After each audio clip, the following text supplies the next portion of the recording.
Hello, ladies and gentlemen. Welcome back to another episode here on European Confessions. The following story that you're going to be listening to, it comes from a translation of a message that I received, and the translation of that message, it reads like this. Hello, Brother Nashi, how are you? Can you please post my own story as hidden identity? I have come here on your platform because I need answers and I need help from your listeners. So I am a woman who is from Zim. Currently, I am listening to your programs from Zim. I used to work in South Africa, but this man that I am dating then told me that if you really love me, you need to show me and I need to see that you love me. And I said, how can I show you that I love you? He said, if you agree to go back to Zim and stay there, and I will come after I would have gotten my bonus money. So me and this guy, we met. This was last year, somewhere I think in June. He asked for my phone numbers. At that time, I was still dating this other guy. I just told him that there is a guy that I am dating, but the thing that is happening between me and that guy that I was dating, it was not so serious. Like, I did not know if he loved me or if he did not love me. So if you are willing to wait until I sort it out with the guy that I am dating, maybe you and I, we can be together soon. So he waited for me until the time when I said, okay, let me try to date this guy and see where this relationship will go to.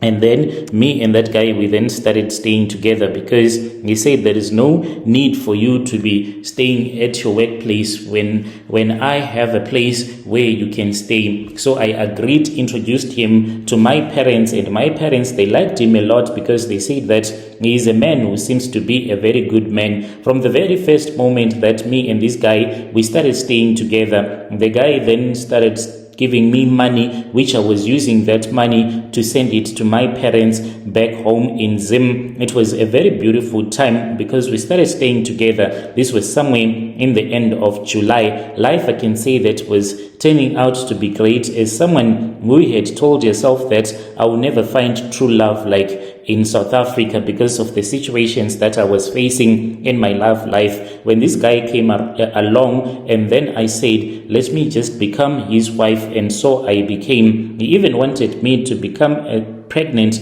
as quickly as possible. He was like, I need you to be pregnant because with the way that you are beautiful, I am even scared that maybe if I do not make you to become pregnant as quickly as possible, then you are going to run away from me. But with the way that I was in love with that guy, I was never going to do such a thing to him. I even fell pregnant. So I think maybe in October, at that time when I fell pregnant for him, something happened that I could not even understand. And then that was when I had a miscarriage. I don't know if it was because I was pregnant for him or what was going on, but things just happened quickly. And then after that, he told me that you need to return back home. So I went back home as a woman who is submissive towards her man. And when I was back home in Zim, that was when this guy, I could not get hold of him like whenever I wanted to. So this guy had told me that we were supposed to have a covenant at that time when I was about to leave South Africa, returning back to Zim. So this covenant that he wanted us to have, sort of like a love covenant. If I would go to Zim, then this will mean that I will never be able to fall in love with another guy because spiritually I'll be connected to him. So I agreed because this man, he was turning out to be the love of my life. How could I have ever refused such an offer with the way that he was giving me some money?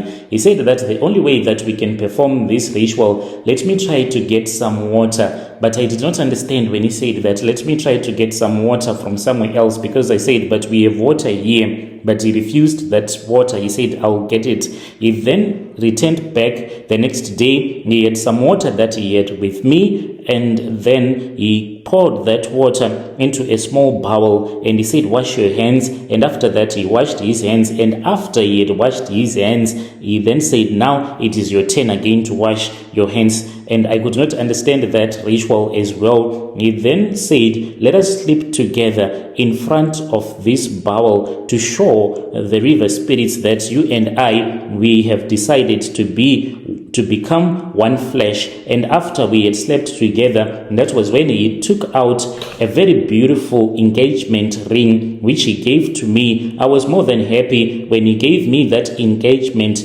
ring, because this meant that wherever I would go to, I would prove to people that I was someone who was waiting to get married. It was such a beautiful engagement ring. He gave it to me, but before he could put it on my finger, he then placed it inside that bowl, and then he started speaking some things that I could not understand. He then took it and then he put it on my finger. After that, he removed it. He said, I will only give it to you the day that you will go back to Zim. He said that he was looking for some money. He gave me 14,000 rands, which I used for the transport and everything to buy groceries, and he said, at least you can have something on you when you will be in Zim. I was very happy. Even when my mom, when I showed her the money that I had saved up when I was still staying with this guy, she was like impressed and waited for her son-in-law to come and marry me. So December passed, the guy never came. I spoke with him, the last time that I spoke with him,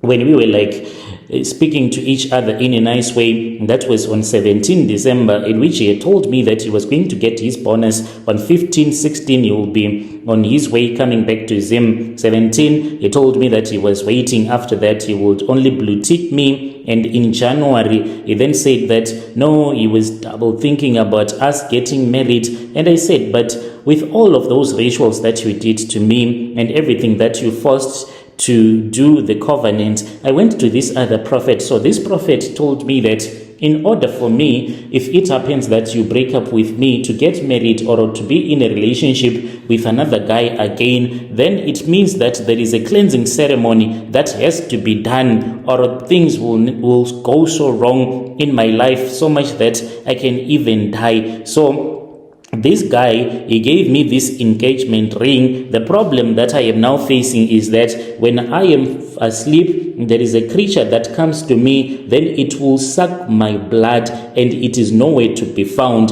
A prophet even told me that this guy, he pretended to you that he is not very rich. He is very rich. When he gave you this engagement ring, it is a creature of his that is now sucking your blood. This man, after I had told him this prophecy that had been given to me, saying, can you please prove a point to me that you are not a ritualist? Can you please come back home? Because I know that you have a lot of money. You were lying to me that you are broke when you know that very well that you have a lot of money. Just come back home so that we can go to this prophet together, so that you can hear what he is saying. This man, he is no longer talking to me. I need your advice. I need your listeners to advise me. How do I go on about this? I have tried to speak with him, but he has been ignoring me. Dear listeners, right there was a message that was sent to me by one of our dear sister. That was a translation of that message. Strange things indeed, they do happen in this world.